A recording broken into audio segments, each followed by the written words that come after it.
Hello guys, welcome to my YouTube channel. কেমন আছো তোমরা? এখন আমরা কথা বলবো হচ্ছে প্রভাস স্টারার রিসেন্টলি 9 তারিখ জানুয়ারি মাসে রিলিজ হওয়ার সিনেমা পোঙ্গালের সময়। ফিল্মটার নাম হচ্ছে রাজা সাব, ডিরেক্টেড বাই মারুতি। এটা একটা horror comedy film, horror fantasy comedy film. এই ফিল্মটা 9 তারিখ থিয়েটারে রিলিজ হয় এবং এই ফিল্মটার বাজেট ধরা যাচ্ছে 400 থেকে 450 কোটি টাকা। ইয়েস, 400 থেকে 450 কোটি টাকা এই ফিল্মটার বাজেট। বাট এই ফিল্মটা বক্স অফিস কালেকশন করেছে মাত্র 200 কোটি টাকা। ইয়েস, এবং রাধেশ্যাম, আদিপুরুষের পরে আবার সব থেকে বড় একটা ডিজাস্টার ফিল্ম প্রভাস নিজেই দিল। ইয়েস, সে যতটা বড় প্যান ইন্ডিয়া স্টার, ততটাই তার নামেও কিন্তু বড় বড় রেকর্ড আর ডিজাস্টারের রেকর্ডও কিন্তু আছে প্যান ইন্ডিয়া বা প্যান ওয়ার্ল্ড লেভেলের। তো রাজা সাহেব সিনেমাটা আমি কমপ্লিট করলাম। কেমন লাগলো, আমার কি রিয়াকশন এই ফিল্মটা দেখার পর, সে নিয়ে আপনাদের সাথে কথা বলবো ভিডিওর মধ্যে। তো চলো ভিডিওটা শুরু করা যাক। তো কেমন হলো রাজা সাহেব? সব থেকে প্রথম এক লাইনে যদি আমি ফিল্মটাকে রিভিউ করি, এই ফিল্মটা রিভিউ হয় না। এবং এই ফিল্মটা রিভিউ করার মতো কোনো রিভিউয়ার ইন্ডিয়াতে কেন, ওয়ার্ল্ডেও কোথাও জন্মায়নি। এই ফিল্মে যে জনরা ম্যাশআপটা যেভাবে করেছে, কমেডি, ফ্যান্টাসি, হরর, ঠিক আছে, এবং সেগুলোকে যেভাবে এক্সিকিউট করেছে না, সত্যি বলছি, এই কোনো ক্রিটিক্স এরকম জন্মায়নি এখনো পর্যন্ত বাপের জন্মেও যে এই ফিল্মটাকে রিভিউ করে দেখাবে। কারণ এই ফিল্মটা স্ক্রিন প্লে হচ্ছে এমন যে আপনি যদি কোনো ক্রিমিনালকে ধরে রেখেছেন পুলিশ থানায় এবং তাকে ইন্টারোগেশন করছেন, তাহলে এই ফিল্মটা তাকে চালিয়ে দিন। সে যত বড়ই আইএসআই এজেন্ট হোক, যত বড়ই সে আন্ডার কভার র এজেন্ট হোক, বা যেই হোক, ঠিক আছে, বা হামজা আলীও যদি হয় ধুরন্ধরের, তাকেও আপনি এই ফিল্মটা খালি চালিয়ে দিন, সে না নিজে সব মুখে কবুল করে নেয় আমি আমার কান কেটে ফেলে দেবো। মানে এই ফিল্মটা হচ্ছে টর্চার হিসাবে কিছুদিন পর থেকে আমার মনে হয় গভর্নমেন্ট ইউজ করবে। কারণ এই ফিল্মটার স্ক্রিন প্লেটা যারা যারা এখনো পর্যন্ত দেখেছে, আমি তো মানে 80% কি 90% গ্যারেন্টি যে তারা এখন কোমায় বা কোনো কোনো তো আইসিইউতে এখনো পর্যন্ত আছে, কেউ কেউ ভেন্টিলেটারেও আছে মনে হয়, এবং কারো কারো মনে হয় অপারেশন চলছে এই মুহূর্তে। কারণ এই ফিল্মটার স্ক্রিন প্লে কিন্তু সব থেকে বড় একটা ডিজিজ, এবং এই ফিল্মটার স্ক্রিন প্লে কিন্তু সব থেকে বড় একটা ট্রমা। এই ফিল্মটার স্ক্রিন প্লে কিন্তু সব থেকে বড়, মানে সে কী বলবো, ক্যান্সারের থেকেও বড় রোগ, যেটা কোনো ট্রিটমেন্ট নেই, ঠিক আছে, যেটাকে আপনি ঠিক করতে পারবেন না। এবং যেটার কারণেই আমি বলছি যে এই ফিল্মটা যখন আপনি কাউকে ইন্টারোগেট করছেন থানার মধ্যে, ঠিক আছে, বা আপনি কাউকে একটা জেলের ভেতরে যদি কাউকে টর্চার করেন, যাতে সে নামটা বলে দেয় যে সে কোত্থেকে এসছে বা সে কার জন্য কাজ করেছে আর কী প্ল্যানিং, তো এই ফিল্মটা আপনি চালিয়ে দিন। মানে এই ফিল্মটার ফার্স্ট হাফটা যতক্ষণ চলবে সে ততক্ষণ, মানে কী বলবো, একটু তবুই ভাববে যে বলবো বলবো না, ঠিক আছে, কিছুক্ষণ পর সে একটু একটু করে বলবে। বাট সেকেন্ড হাফটা যখন চালু হবে এই ফিল্মটার, তখন সে সব বলে দেবে, ঠিক আছে। তো এই ফিল্মটা ওই জন্যই আমি বলবো মানে পুলিশকে ইউজ করা দরকার এই ফিল্মটা স্ক্রিন প্লে। এবং এর হচ্ছে মাস্টার মাইন্ডের নাম হচ্ছে মারুতি, ডিরেক্টর মারুতি, ঠিক আছে। তো তাকে আমি বলবো ধরে এনে খুঁজে আনা হোক, কারণ সে নিজেই বলেছিল যে এই ফিল্মটা যদি 1% কত খারাপ লাগে, আমার বাড়ির অ্যাড্রেস দেওয়া রইলো, আমার বাড়িতে চলে যাবেন। তো তার বাড়ির অ্যাড্রেসটা নিয়ে আমি তো বলবো মানে তার বাড়িতে গভর্নমেন্টকে যাওয়া দরকার, এবং তার থেকে এই পরামর্শটা নেওয়া দরকার যে কীভাবে এরকম টর্চারের একটা জিনিস বানানো যায়, কীভাবে এরকম টর্চার মানে এমনভাবে তৈরি করা যায় যাতে ক্রিমিনালরা খুব সহজে মুখ খুলে দেয়, ঠিক আছে। এবং ক্রিমিনালকে এই মারুতির সামনে বসিয়ে রাখতে হবে, হয় ক্রিমিনালকে কেলাবে না এ ক্রিমিনালকে কেলাবে। কারণ ক্রিমিনালের থেকেও বেশি ক্রিমিনাল আমার এই ডিরেক্টরকে মনে হয়। মানে সে এতটা জালিয়াতি, এর থেকে বড় জালিয়াতি যারা জেলের মধ্যে আছে তারাও কিন্তু নয়, এতটা বড় জালিয়াতি মালিক। কারণ এ জালিয়াতিটাকে এমনভাবে প্রেজেন্ট করছে, এমনভাবে সেল করছে, যেটা কি বড় একটা বড় কাজ করে ফেলেছে, একটা বিশাল বড় একটা অ্যাচিভ করে ফেলেছে। মানে সে বাহুবলী 2 বানিয়ে ফেলেছে, এই 3 বানিয়ে ফেলেছে, এমন সে করছে, ঠিক আছে। এবং সে যেন জেমস ক্যামেরনের ওপরে, ঠিক আছে, সে ক্রিস্টোফার নোলানের মানে ভিশনের থেকেও বড় তার ভিশন। সে যেরকম ফ্যান্টাসি ফিল্ম ভেবেছে, ক্রিস্টোফার নোলান এরকম ভাবতেই পারবে না কোনোদিন। তো সে মানে সব জালিয়াতির থেকেও, মানে সে নিজে একটা জালিয়াতির ব্র্যান্ড অ্যাম্বাসাডার। তাকে তো আমি বলবো ধরে আগে কেলানো দরকার, তার মানে বাড়ির অ্যাড্রেসটা নিয়ে আসুন। গভর্নমেন্ট থেকে তো আমি বলবো আদেশ দেওয়া দরকার, অর্ডার দেওয়া দরকার, যেটা পুলিশ তাকে বার করে আনে তার বাড়ি থেকে আর এবং জনতার হাতে ফেলে দেয়, ঠিক আছে। ওই যে এখন হচ্ছে না, ওই কি বলে, গণপিটুনি, পুরো ওই যেটাকে মব লিঞ্চিং বলছে, তো আমি বলবো এরকম একটা মব লিঞ্চিং এই মারুতির দরকার। সে এত বড় একটা স্টারকে নিয়ে, এত সালা 500 কোটি টাকা বাজেট, এত বড় একটা মানে কি বলবো, মানে 500 কোটি টাকায় কী হয়ে যাবে, একটা বড় নিজের প্রাইভেট একটা জেট হয়ে যাবে, ঠিক আছে। মানে সেইরকম একটা বাজেট নিয়ে সে নাকি একটা এরকম হরর ফ্যান্টাসি কমেডি ফিল্ম বানিয়েছে, যেটার না ফ্যান্টাসি কাজ করে, না কমেডি কাজ করে, না এখানে হররটা কাজ করে, শুধু কাজ করে হচ্ছে মানে এখানে একমাত্র ইয়েটা আহ, আমাদের এই টর্চারের যে জিনিসটা সেটাই একমাত্র কাজ করে মানুষকে টর্চার করার জন্য। তো আমি তো বলবো তাকে এনে মব লিঞ্চিং করা তার দরকার, এবং এই জ্ঞান শিক্ষাটা পাবলিকলি করা দরকার। কারণ এর মতো ওই রাধাশ্যামের যে ডিরেক্টর আছে এবং এর মতো ওই যে আদিপুরুষের যে আছে ওমরাও, ঠিক আছে, তো ওকে ওকে ওকে দেখানো দরকার। দেখুন, রাধেশ্যামকে আমি তবেই বলবো না, কারণ সে একটা ট্রাই করেছে, ঠিক আছে, সে একটা আলাদা গল্প বলার একটা চেষ্টা করেছে। হ্যাঁ, তার বাজেটটা বেশি, বাট তার ভিজুয়াল কিন্তু খুব সুন্দর ছিল রাধেশ্যামে।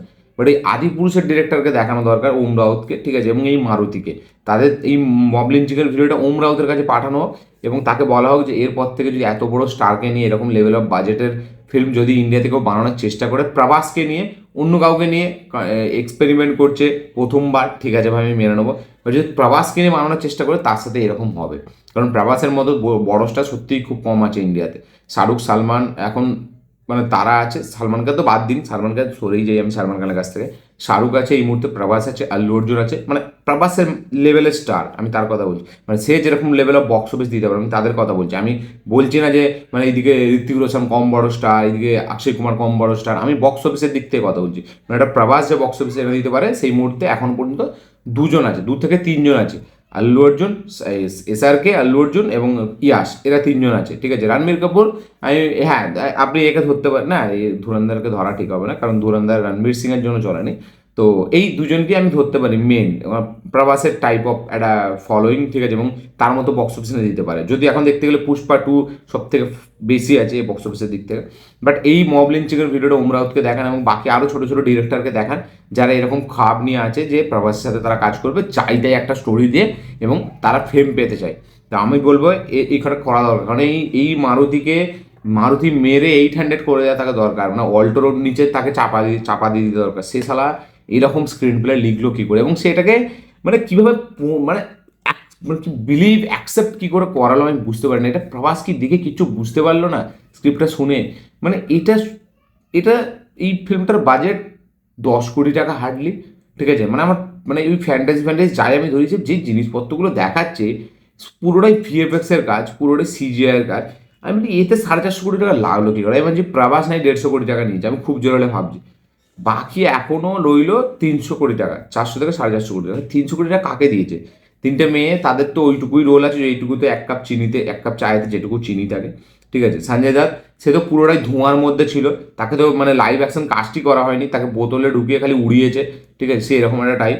আর বাকি আর কি, জারিনা ওয়াক, সে তো 4-5টা সিনে খালি পেঁয়াজ কাটতে কাটতে কেঁদে ফেলেছিল মনে হয়, তো ব্যাস তার সিনটা হয়ে গেছে। আচ্ছা, আর যদি কথা বলি আর কারা আছে, এই তিনটে নায়িকা তো বললাম যে চিনি চায়ের, এক কাপ চায়ে যতটা চিনি হয় ততটা তাদের স্ক্রিন প্রেজেন্স ছিল। তো 300, আমি ওখানে আরও 50 কোটি বাদ দিলাম, 300 কোটি টাকাটা কোথায় কাজে লেগেছে? এই সরি, মানে 300 কোটি বলছি আমি, 150 কোটি তো প্রবাস নিয়েছে, তাহলে থাকলো হচ্ছে আমাদের 300 কোটি, 50 নিয়েছে 250 কোটি টাকা। 250 কোটি টাকা কোথায় গেছে? আমার তো মনে হয় এই নিজেই ঘাবলা করেছে, এই পিপল মিডিয়া ফ্যাক্টরি থেকে ঝেপে আসলে গায়েব হয়ে গেছে আমার মনে হচ্ছে। তো এর বাড়ির অ্যাড্রেসটা আমি তো বলবো প্রোডাকশন হাউস তারাও যেন নেয়, এবং প্রোডাকশন হাউসে কী বলবো, তারা নিজেরাও জালি মাল, ঠিক আছে। প্রোডাকশন হাউস নিজেই তো এখানে ওই ইগালের মতো সিনেমা বানায়, কি বলবো, মানে এই পিপল মিডিয়া ফ্যাক্টরি, সত্যি বলছি আমি এদেরকে কেন যে প্রোডাকশন হাউস আমি ধরি আমি নিজেও জানি না। মানে এরা প্রোডাকশন হাউস নয় ভাই, এরা এমন জালি জালি ফিল্ম বানায়, ফিল্মের থেকে আপনার ভরসা উঠে যাবে পিপল মিডিয়া ফ্যাক্টরি। এবং আমার মনে হয় এই প্ল্যানিংটার পেছনে তারাও হাত আছে, তাদেরও হাত আছে, না হলে এরকম হয়েছে মারুতি সালা গুলিয়ে গালিয়ে এদেরকে কিছু খাইয়ে এই স্ক্রিপ্টটাতে হ্যাঁ বলিয়ে নিয়েছে। কারণ এই ফিল্মটার কেউ হ্যাঁ বলবে না ভাই, সে যত বড়ই স্টার হোক, যে যতই যাই হোক, একদম নিম্নমানের স্টার হলেও তারাও মানে এই ফিল্মটাকে হ্যাঁ বলবে না। এই ফিল্মটার মধ্যে আছেটা কি? এই ফিল্মটা না আছে কোনো স্টোরি, না আছে কোনো সঠিক স্ক্রিন প্লে, না আছে কোনো পারফরমেন্স, না আছে কোনো দারুণ মিউজিক, না আছে কোনো ভালো ডিরেকশন, না আছে কোনো execution, presentation, visual story telling. আচ্ছা, এখানে রাইটিং তো ছেড়েই দিন, মানে রাইটিংয়ের জন্য তো মানে কি বলবো আমি, একে গোবর দিয়ে এর মুখে মাখানো দরকার রাইটিংটার জন্য। আচ্ছা, না আছে ভালো ভিএফএক্স। এই ফিল্মটা টেকনিক্যালিও একদম গুয়ের মতো সিনেমা, এবং আমাদের পারফরমেন্স, এই যদি বলি মিউজিক, বা বা এই যদি বলি আমাদের ওভারঅল যে প্রেজেন্টেশন, সেটাও কিন্তু ওই গুয়েতে পানি ঢেলে দেওয়ার মতো, মানে এইরকম টাইপ অফ একটা অ্যাপ্রোচ। এবং এই ফিল্মটা যারা থিয়েটারে দেখেছে, মানে সত্যি আমি বলবো তাদেরকে আরও 1,000 টাকা বেশি দেওয়া দরকার যুবসাথীর জন্য। কারণ তারা এটা থেকে বেরোতে তাদের যে মেডিসিন লাগবে, মানে তারা যে ট্রমাটাইজ হয়েছে তাদের সেটার জন্য যে মেডিসিন লাগবে সেটা কিন্তু সত্যি 1,000-1,500 টাকার মতো লেগে যাবে। তো আমি বলবো মমতা দিকে এই ফিল্মটা দেখানো হোক এবং আরও বেশি করে 1,000-1,500 টাকা যেন বেশি করে আমাদেরকে দেওয়া হয়, যেন 2,000 থেকে 3,000 আমরা পাই। নাহলে এর চিকিৎসা নেই, আর নাহলে এই ডিরেক্টরকে আমাদের সামনে মব লিঞ্চিং করাতে হবে, তবে আমরা শান্তি পাবো। সেই মব লিঞ্চিংটা দেখে আমাদের ট্রমাট থেকে আমরা বেরোবো যে না ভাই একে কেলিয়েছে, এবার আমরা দেখে খুশি। তো আমার তো এই রিয়াকশন এই ফিল্মটা দেখার পর 10 মিনিটের ভিডিও বানিয়ে এই আমার রিয়াকশন দিলাম। আপনাদের কি রিয়াকশন আপনারা শেয়ার করবেন। আমি এই ফিল্মটার না রাইটিং নিয়ে কথা বলবো, না ভিজুয়াল নিয়ে কথা বলবো, না স্টোরি নিয়ে কথা বলবো, আমি কিচ্ছু নিয়ে কথা বলবো না, পারফরমেন্স নিয়ে কথা বলবো। আমি শুধু চাই এই ডিরেক্টরকে গণপিটুনি। এই ডিরেক্টরের সাহস কী করে করে এত বড়, এবং এই ডিরেক্টর ভেবেছিলটা কি, আমার কাছে তার ভিশনটা আগে খুলে বার করে আমি দেখতে চাই যে এই ডিরেক্টরটা এই ভেবেছিল। আবার শালা পার্ট 2 বানাবে বলছে, মানে তার জন্য আমার যে একদম ক্লিফ হ্যাঙ্গারটা দিয়েছে সেইটা স্টোরির সাথে কোথাও যায়ই না, সেটাকে আলাদা করে দিয়ে দিয়েছে শুধু জোকার সেচিয়ে। মানে চাচ্ছে তাই হচ্ছে। এবং ওম রাউতের সাথে এর কোনো ভাইরা ভাই কোনো সম্পর্ক আছে, নাহলে সে এত বড় ডিসিশন নেবে না। ওম রাউত এর কেউ হয়, হয় খালাতো ভাই, ভাইরা ভাই, চাচা ভাইপো, যে কোনো কিছু না কিছু তো কানেকশন আছে, এবং এটা ওম রাউতেরই প্ল্যানিং আমার মনে হচ্ছে। আপনারা একটু খোঁজ নিন, একটু রিসার্চ করুন, নাহলে গভর্নমেন্ট এটাকে পাঠান এই ভিডিওটাকে, যে ওম রাউতের সাথে এর কি কানেকশান এই এই মারুতির, সেটা অবশ্যই যেন একবার সার্চ করে দেখে একে গণপিটুনিটা দেওয়াতে সাহায্য করে। তো আমার এই ছিল রিয়াকশন এই ফিল্মটাকে। আপনাদের কি বক্তব্য, কি মতামত, কি রিয়াকশন অবশ্যই শেয়ার করবেন। তো আমি তো বলবো না এই ফিল্মটা আপনাদেরকে দেখতে, আমি বলবো এই ফিল্মটা মানে যদি কোনো এই ফিল্মটা রিলস বা রিলস বা কোনো ভিডিও শর্টেও আসে বা কোনো নামও আসে, ফিল্মটাকে তাড়াতাড়ি রিস্টার্ট মারবেন একদম। এইটা নিয়ে কোনো রকম রিস্ক নেবেন না আপনারা, কারণ এই ফিল্মটা যদি কোনো ক্লিপ আপনারা দেখে নেন, সত্যি বলছি আপনাদের মৃত্যুর দায় কিন্তু আমি নেব না। আমি আগে থেকে বলে দিচ্ছি, এই ফিল্মটার থেকে পরমাণু বমের যে রেডিয়েশন, তার রেডিয়েশনের থেকেও ডেঞ্জার হচ্ছে এই ফিল্মটার ডিরেক্টর এবং এই ফিল্মে যারা পারফরমেন্স দিচ্ছে তাদের পারফরমেন্স। তো আপনারা, আমি বলবো রেড অ্যালার্ট জারি করছি আমি, এই ফিল্মটা থেকে মাইল মাইল দূরে থাকুন আপনারা, ঠিক আছে। এবং যদি ফোনে আছে ফোনটাকে রিস্টার্ট মারুন তাড়াতাড়ি। এবং যদি কোনো বন্ধু এটাকে রেকমেন্ড করে তাকে তো আগে ধরে ক্যালান, ঠিক আছে, তাকে ধরিয়ে আপনি কুমোডের ভেতরে তার মুখটা ধরে রাখুন এবং উদুম খেলান তাকে, যদি এই ফিল্মটাকেও মানে রেকমেন্ড করে, ঠিক আছে। এবং যদি গুগলে এই ফিল্মটাকে রেকমেন্ড করে, গুগলের এতে তাকে আপনি প্রথম মানে গুগলে ঢুকে রিপোর্ট পাঠান বা গভর্নমেন্টে দিয়ে দিন, সাইবার ক্রাইমে, যে গুগল আমাদেরকে এরকম হার্ট অ্যাটাক দেওয়ার জন্য এইসব মাল মেডিসিন আমাদেরকে পাঠাচ্ছে আমাদের ট্রমাটাইজ করার জন্য। তো এই ছিল আমার রিয়াকশন, আপনাদের এই পরামর্শটা আমি দিয়ে রাখলাম। সতর্কবার্তা, এই ফিল্মটা থেকে 200 থেকে 300 মাইল মিনিমাম ডিস্টেন্স, এটা মিনিমাম, এরপরে যাবে অ্যাবভ অ্যাভারেজ, তারপরে ম্যাক্স তো আছেই, ঠিক আছে। 200-300 মিনিমাম মাইল দূরে থাকুন আপনারা এই ফিল্মটার থেকে। তো আপনাদের কি বক্তব্য ভিডিওটা দেখার পর অবশ্যই শেয়ার করবেন। যারা এইটা দেখে অলরেডি ট্রমাটাইজ আছেন বা হসপিটাল থেকে এই ভিডিওটা দেখছেন, বা যারা ভেন্টিলেটারে শুয়ে শুয়ে এরকম করে দেখছেন, তারা অবশ্যই কমেন্টে লিখে জানাবেন। লিখে না জানালেও আপনারা লিখতে পারেন, আমি ওই জন্য পেনটা কিন্তু নিয়ে রেখেছি, যেহেতু আমি ভেন্টিলেটারের কথা বলেছি। বা যদিও আপনারা কোমা থেকে হালকা হালকা বেরোচ্ছেন, তাহলে এই পেনটার মাধ্যমে আপনারা লিখতে পারেন যে এই ফিল্মটার বিরুদ্ধে আপনারা কি মামলা করতে চান। তো অবশ্যই লিখুন, আপনার আওয়াজ তুলুন, আমি আপনাদের পাশে আছি। তো এই ছিল আমার ভিডিও। ভালো লাগে থাকলে লাইক শেয়ার কমেন্ট করে দেবেন, চ্যানেল তুলে চ্যানেলটিকে সাবস্ক্রাইব করবেন, বেল আইকনটি প্রেস করতে ভুলবেন না। যদি এইগুলোও ভুলে যান, ঠিক আছে, ফিল্মটা থেকে দূরে থাকাটা এটা আপনারা ভুলতে পারেন না, এটার জন্য আমি দায়ী থাকবো যদি আপনারা আমার ভিডিও থেকে ফিল্মটা দেখে নেন। অবশ্যই প্লিজ অনেক দূরে থাকুন। দেখা হচ্ছে পরের ভিডিওতে, ততক্ষণের জন্য।